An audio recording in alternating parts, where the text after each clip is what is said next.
आचार्य जी से मिलने के लिए संपर्क करें। मुंबई 12 मार्च व 20 अप्रैल, जयपुर 17 अप्रैल, चंडीगढ़ 18 अप्रैल, दिल्ली 19 अप्रैल। इसके अतिरिक्त टेलीफोन अपॉइंटमेंट भी उपलब्ध। मेरे बहुत ही सम्मानित साथियों, हृदय से स्वागत और अभिनंदन। साथियों, एक बहुत ही सामान्य सा परंतु जिंदगी में बहुत महत्वपूर्ण दखल रखने वाले एक विषय पर आज हम चर्चा करेंगे।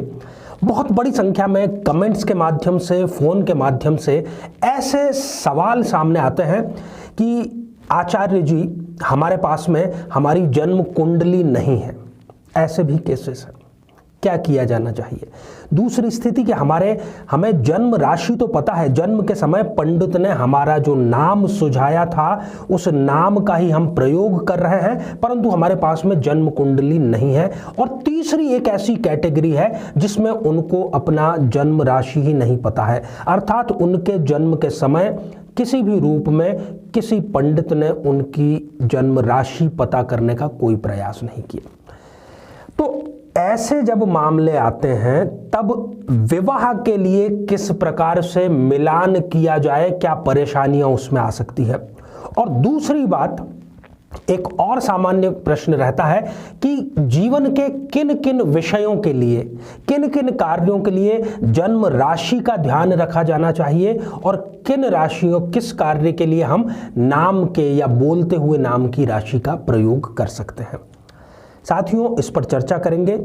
और इससे पहले एक बेहद ज़रूरी सूचना कि हम हमारे प्रत्येक एपिसोड के अंत में किसी न किसी जातक के प्रश्न का उत्तर देते हैं, जो कि हमें आप लोगों के ही द्वारा कमेंट के माध्यम से प्राप्त हुए हैं। तो आप अंत तक हमारे साथ में अवश्य बने रहें। साथियों, मैं अक्सर जब भी कुंडली मिलान और कुंडली विश्लेषण और ख़ास तौर पर जब मैरिटल लाइफ की कुंडली विश्लेषण का कोई मौका मुझे मिलता है, तब मैं ये ज़रूर पूछता हूँ कि आपने कुंडली किस प्रकार से मिलान की थी। क्योंकि सिर्फ कुंडली गुण मिला करके कि भाई 36 के 36 गुण मिल रहे हैं इसलिए विवाह कर लिया जाए, परंतु आगे फिर भी समस्याएं आ जाती हैं। तब मेरा जानने का उद्देश्य यही रहता है कि किस प्रकार से और किन तरीकों से मिलान किया गया था, क्योंकि मिलान ही हमें वो अंतिम अवसर देता है कि हम हमारे वैवाहिक जीवन को सुखपूर्वक बिता सकें। साथियों, एक श्लोक जिसमें इन सारे प्रश्नों के उत्तर हैं, मैं आपको जरूर बतलाना चाहूंगा। विवाहे सर्व मांगल्ये यात्रादो ग्रह गोचरे जन्म राशि प्रधानत्वम नाम राशि न चिंतयेत। अर्थात विवाह और जीवन के जितने दूसरे मंगल कार्य हैं, कोई महत्वपूर्ण यात्रा या मीटिंग है या ग्रह गोचर के बारे में बात करनी है, तब जन्म राशि को ही प्रधानता देनी है और जो बोलता नाम है उस पर कभी भी चिंतन नहीं करना है। अब ये जो श्लोक है ये स्पष्ट तौर पर हमें बता रहा है कि मंगल कार्य तो ठीक है, पर विवाह के समय हमें केवल जन्म राशि के बारे में ही होना चाहिए और उसी को प्रधानता दी जानी चाहिए। पहले क्या होता था कि बहुत ही जब आर्थिक स्थिति व्यक्ति की खराब होती थी तो कई पंडित महाशय जो हैं वो केवल उनको नाम बतला देते थे, क्योंकि संपूर्ण कुंडली बनाने में ज़्यादा खर्चा आता था।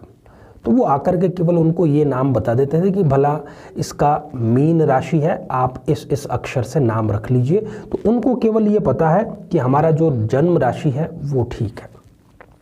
अब मैं यहाँ पर 4 स्थितियाँ बतलाता हूँ कि मिलान के समय सर्वश्रेष्ठ स्थिति तो ये रहती है कि जब वर और वधू, जो भावी वर और वधू हैं, उन दोनों के पास में अपनी अपनी पूर्ण जन्म कुंडली हो, इससे बेहतर स्थिति नहीं हो सकती है और वैदिक रीति से मिलान किया जाए। दूसरी जो स्थिति है इससे थोड़ी सी कम, वो ये है कि दोनों में से किसी एक के पास में पूर्ण अपनी जन्म कुंडली हो और दूसरे व्यक्ति के पास में कम से कम अपनी जो पुख्ता जन्म राशि है वो उसको पता ज़रूर हो, चाहे कुंडली उसके पास में न हो। तीसरी स्थिति यह है कि दोनों के पास में ही कुंडली नहीं है, पर दोनों को ही जानकारी है कि उनकी जन्म की राशि क्या है और सटीक जानकारी है, तो राशि के आधार पर उसका मेल होता है। और चौथी स्थिति कि दोनों में से किसी को भी ना तो जन्म कुंडली का पता है और ना ही उनको अपनी जन्म राशि का पता है।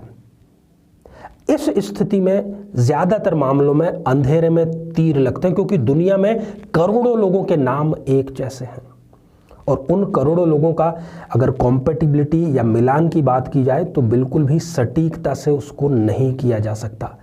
मेरे नॉलेज में ज़्यादातर मामले जो हैं वो गलत ढंग से कुंडली मिलाने के कारण या नाम राशि से कुंडली मिलाने के कारण या झूठी कुंडली दे पाने के कारण वैवाहिक जीवन को खराब करने का कार्य करते हैं।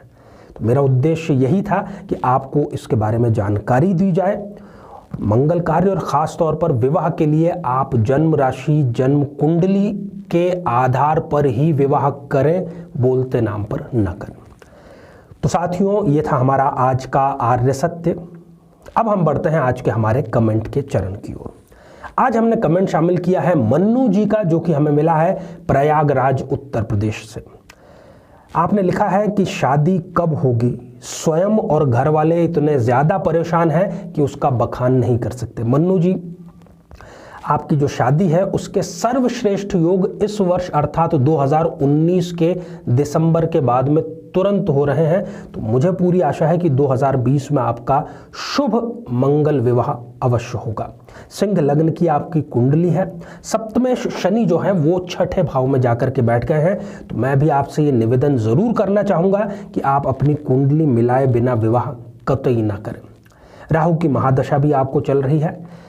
उपाय आपको ये करना चाहिए कि प्रत्येक शनिवार स्वयं आपको सुंदरकांड का पाठ करना चाहिए। ये लगातार आप करते रहें। मैं भी ईश्वर से प्रार्थना करता हूँ आपके उज्जवल भविष्य की। तो साथियों, ये था हमारा एक बहुत ही छोटा अदना सा प्रयास जीवन को कहीं ना कहीं बेहतर बनाने के लिए।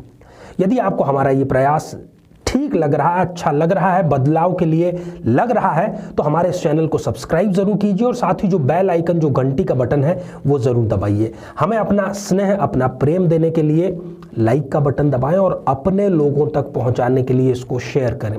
आप सभी सपरिवार स्वस्थ, समृद्ध और शांतिपूर्वक जीवन व्यतीत करें। नमस्कार। जीवन में किसी समस्या का सामना कर रहे हैं, जैसे कि शादी में देरी होना, पति पत्नी में मनमुटाव या तलाक तक की नौबत आ जाना, संतान का प्राप्त न हो पाना, नौकरी या धन प्राप्ति में बाधा आना, जीवन के प्रत्येक क्षेत्र में किसी न किसी प्रकार की बाधा आना, तो आज ही अपनी जन्म पत्रिका का संपूर्ण विश्लेषण करवाएं और पाएं समस्या से सदैव के लिए मुक्ति।